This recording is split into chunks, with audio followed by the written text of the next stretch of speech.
Back with another reaction video. This time I'm reacting to Battle of Trebia 218 BC.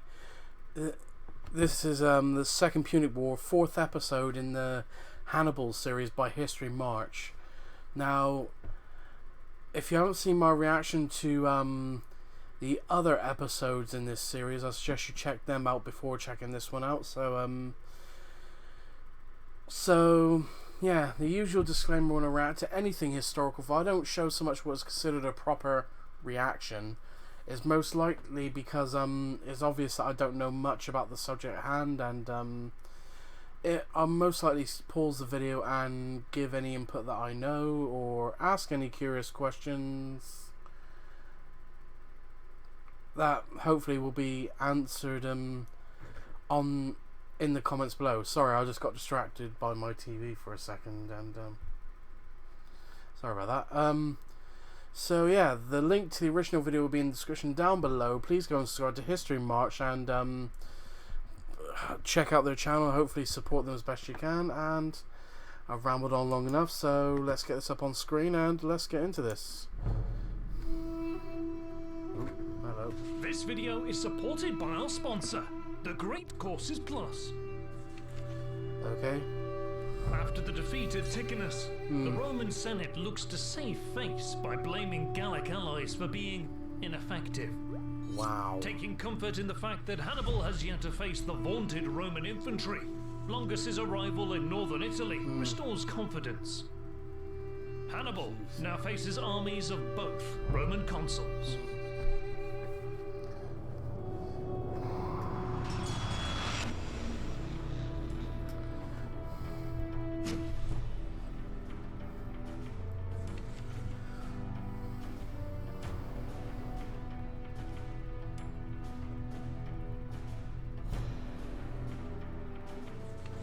It's early December, 218 BC.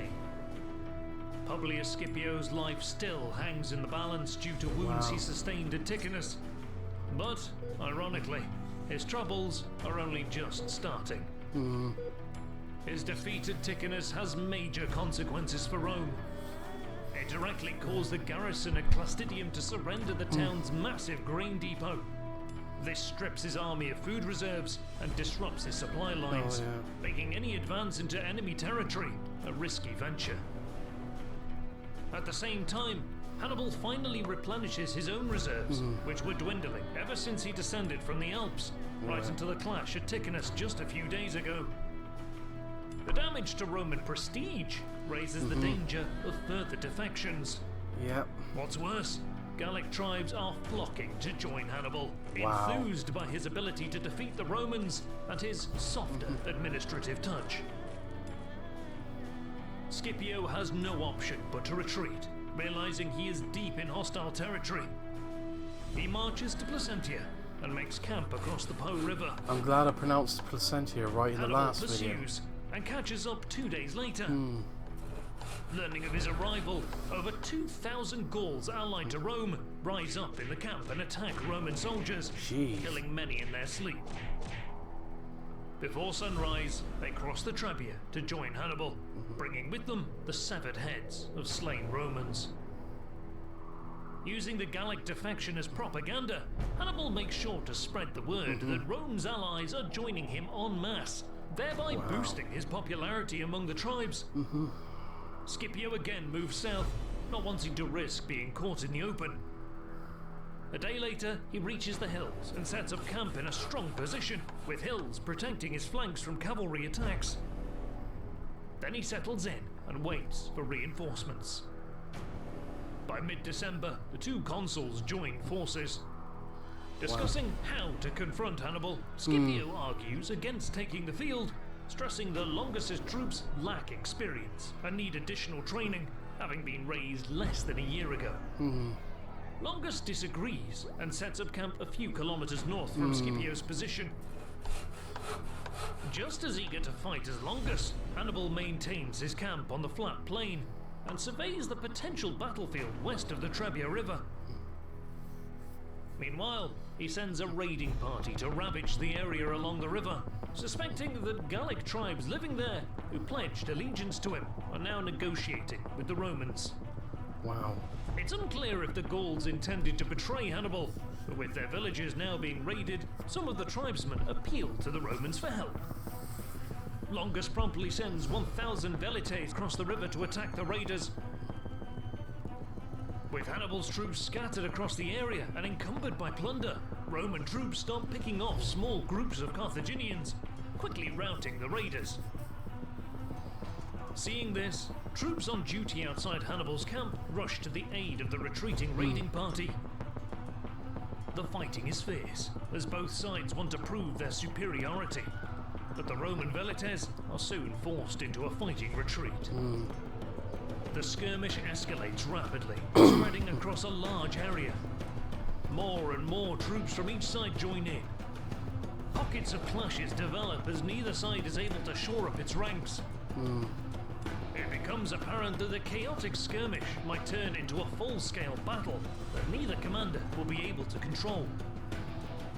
Hannibal takes the initiative.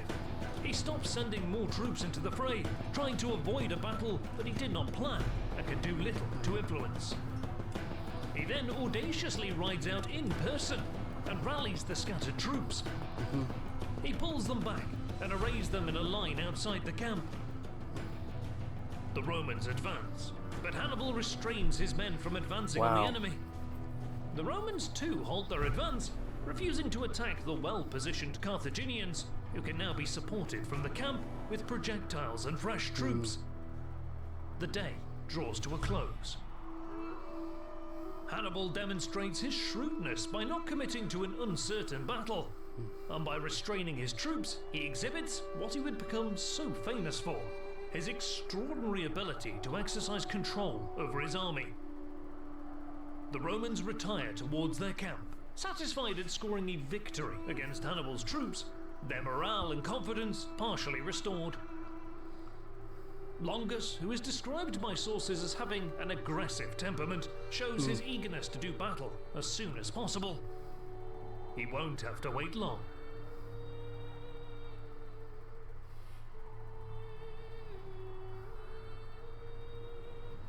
At dawn, Roman guards sound the alarm. The Carthaginians are attacking the camp. Awoken to projectiles flying over the palisades, Roman troops are ordered to get ready for battle. On empty stomachs, the men rush to form up in front of their tents in frigid conditions. Longus sends all 4,000 of his cavalry against the Numidians, closely followed by 6,000 velites. But the Numidians soon break off. Hit and run. As the fighting moves north, the fast cavalrymen engage in hit-and-run tactics. Longus marches out with the rest of his army to meet the enemy.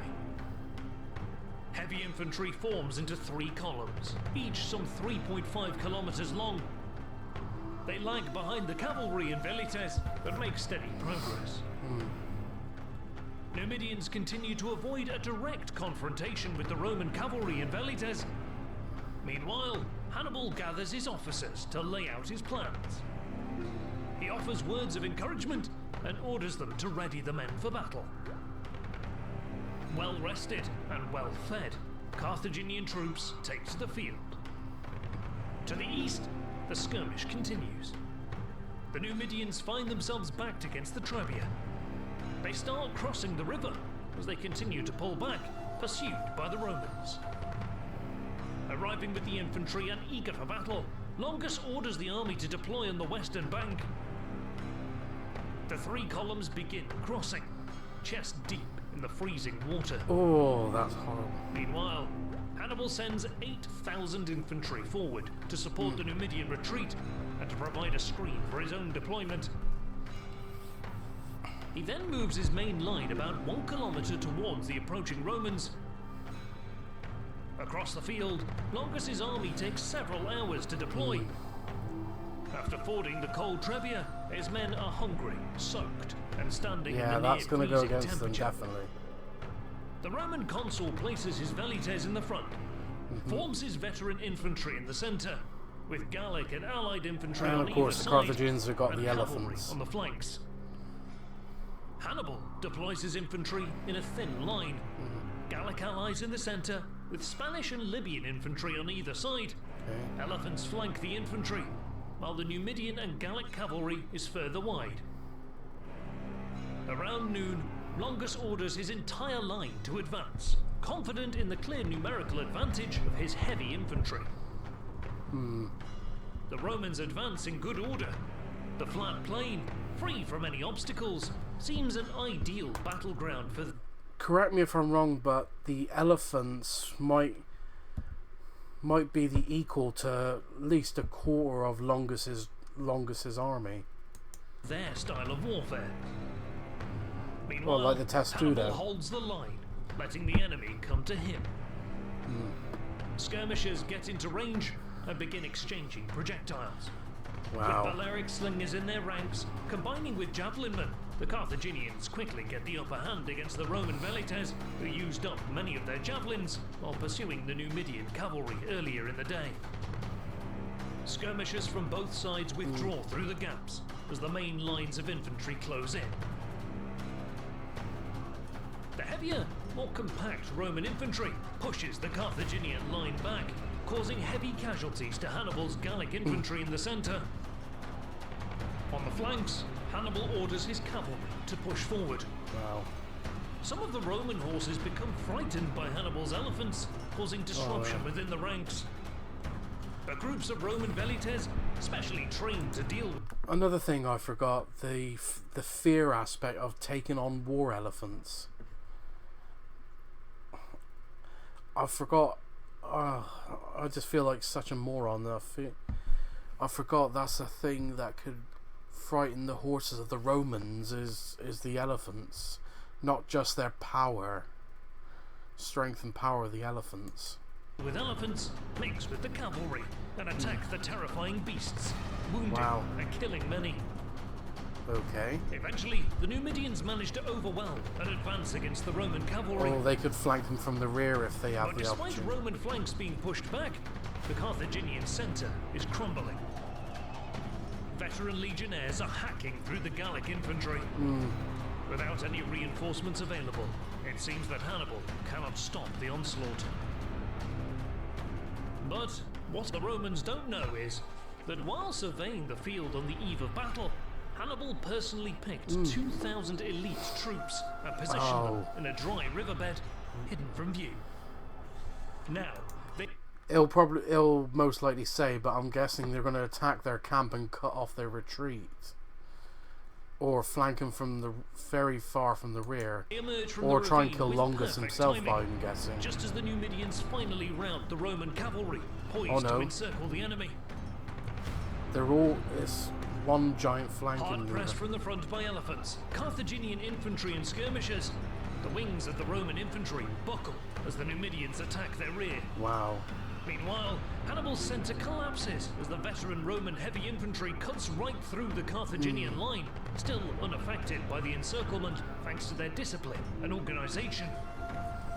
However, realizing the battle is lost, the legionnaires retreat back across the river to Placentia, maintaining their battle formation. Roman casualties are heavy, likely around 28,000 dead or wounded, while the Carthaginian losses are much lower, between 3,000 and 5,000. Gee, that's a gap. Losing most of his elephants, possibly all but one, is the only major loss for Hannibal at Trebia. Disadvantage of war elephants, they're big and they're not as quick as horses. In just a matter of weeks, Hannibal outperformed both Roman consuls with superior planning, near-perfect coordination, and control of his troops. News of the defeat rocks the Roman Senate and causes widespread panic among the population. The damage to Roman prestige persuades many more Gauls to join Hannibal. Additional attacks on Roman outposts and towns cause further disruption, before cold weather finally forces armies of both sides into winter quarters. But as Hannibal's devastating campaign in Italy gains momentum, a seemingly minor event in Iberia could Okay. threaten the Carthaginian war effort in the long run.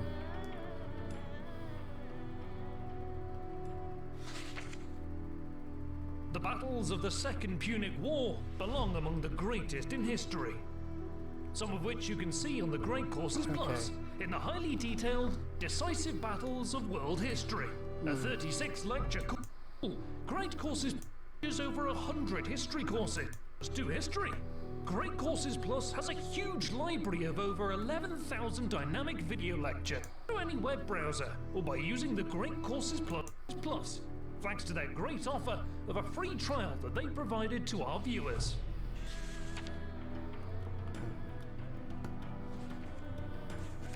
If you enjoyed the video, please hit that like button and subscribe. Your support would really help our channel. You can also support our work on Patreon and get exclusive early access to videos and vote. Alright, I'm just gonna have a look at these three notes up here if you can see my cursor. Roman nobles equestrians were never again recruited after the poor performance at Trebia. In the future, Roman cavalry would be compromised of allies and mercenaries. Rivers Po and Trebia may have changed their course over millennia. Actual size of the battle is unknown. Sources differ on camp position and army movements. There is speculation that Longa forced the battle, hoping for a big victory, which he could use as leverage in the upcoming elections in 217 BC. So, yeah, that's understandable because it's Vote propaganda. on which topics will be produced next. Thank you very much for watching.